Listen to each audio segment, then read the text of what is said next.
Kasaragod dating ആപ്പിലൂടെ ബന്ധം സ്ഥാപിച്ച് പ്രായപൂർത്തിയാകാത്ത ആൺകുട്ടിയെ പ്രകൃതി വിരുദ്ധ പീഡനത്തിനിരയാക്കിയ സംഭവത്തിൽ യൂത്ത് ലീഗ് നേതാവിനെ ഇനിയും പിടികൂടാതെ പോലീസ്.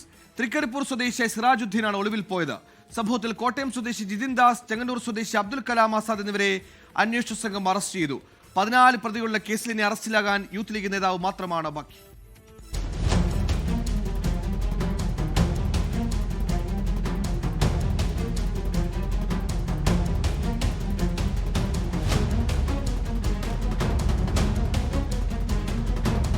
കോളേജ് അധ്യാപകനും കോട്ടയം പൊയിൽ സ്വദേശിയുമായ പുളിയുള്ളപ്പറമ്പിൽ ജിതിൻ ദാസിനെ തലശ്ശേരി പോലീസാണ് അറസ്റ്റ് ചെയ്തത്. ചെങ്ങന്നൂർ സ്വദേശി അബ്ദുൽ കലാം ആസാദിനെ കൊച്ചി എളമക്കര പോലീസ് പിടികൂടുകയായിരുന്നു.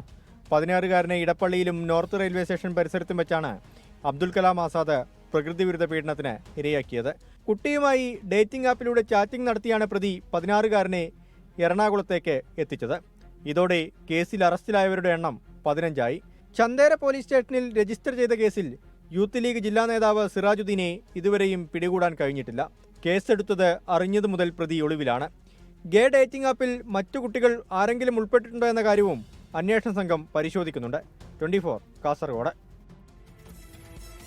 ലോകത്തെവിടെയായാലും ഏത് സമയത്തും 24 വാർത്തകളും ഓഗ്മെന്റഡ് റിയാലിറ്റി പാക്കേജുകളും എക്സ്പ്ലെയിനറുകളും വിശദമായി കാണാൻ ഞങ്ങളുടെ യൂട്യൂബ് ചാനൽ നിങ്ങൾക്ക് സബ്സ്ക്രൈബ് ചെയ്യാം.